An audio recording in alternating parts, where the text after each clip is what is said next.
বন্ধুরা, নতুন নতুন গল্প পেতে এই চ্যানেলটাকে সাবস্ক্রাইব করো।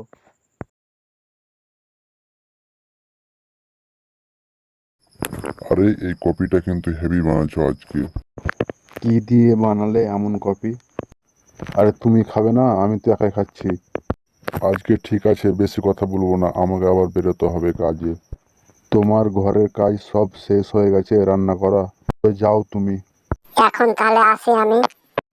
হ্যাঁ, যাও যাও।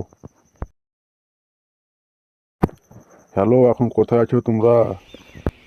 আরে না না, আমি এখনো বেরোইনি, 10 মিনিট পরে বেরোবো। ও বাবা, আমাকে পয়সা দাও, আমি স্কুলে যাবো। কি হলো, তাড়াতাড়ি যাও, তোমার স্কুলে দেরি হয়ে যাবে। আরে সুরের বাচ্চা, বেরো এখান থেকে। ঠিক আছে, যাচ্ছি আমি। হ্যালো, হ্যাঁ হ্যাঁ, আমি বেরোচ্ছি, এক্ষুনি বেরোচ্ছি। এখন তোমরা কোথায় আছো? তাহলে আমি তোমাদের সঙ্গেই যাব।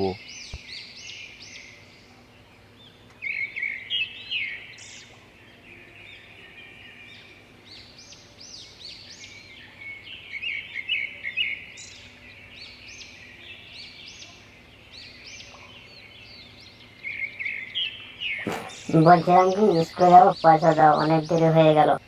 তো যেখানে ইচ্ছা সেখানে চলে যা, আমার চোখের সামনে থেকে দূর হয়ে যায়, এক্ষুনি দূর হয়ে যেত। চলে এসছে ঝাঁটা ফকির বেটা, পয়সা চাতে। 10 টাকা পয়সা দাও, স্কুলে যাবো। যা, বেরো এখান থেকে।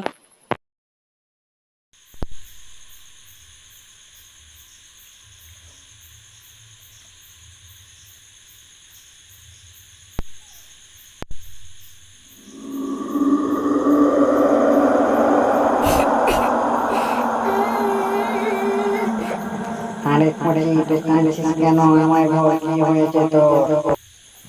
ঘর থেকে পালিয়ে এসে এই জঙ্গলে একাই আমি এখানে থেকে যাব, কোথাও যাব না।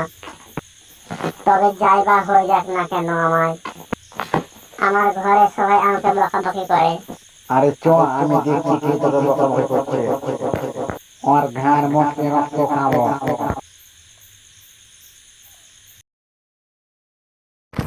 আরে আমার ছেলে কোথায়? তুই এক্ষুনি বলে দে, না তোকে শেষ করে দেব। কখন থেকে আমি খোঁজাখুঁজি করলাম, কোথাও পেলাম না আমার ছেলেটাকে। কোথায় গেল কি বলবো এখন আমি? দেখি আমি কোথায় খুঁজে পাই কি না পাই। আরে খুঁজে দেখো, পেয়ে যাবে। আরে আমি তো এইটাই চাইছিলাম, ঠিক হয়েছে। ওই ছেলের যেমন মুখ না দেখতে হয় আমাকে, ঠিক হয়েছে, কোথায় হারিয়ে গেছে। আর কোনোদিন যেমন দেখতে না হয়। এই তো শুয়োর বাচ্চা এখানে হাজির হয়ে গেছে, কি করে কোথা থেকে চলে এলো? জঙ্গলের সিংহ মহারাজ ধরে খায়নি কেন ওকে? আরে তুই কিসের জন্য এলি এইখানে? ঘর থেকে চলে যায় এক্ষুনি। আর কোনোদিন যদি ওকে ঘর থেকে তাড়াস, তাহলে তোদের আমি সবার ঘাড় মটকে খাবো। এই আমি বলে গেলাম।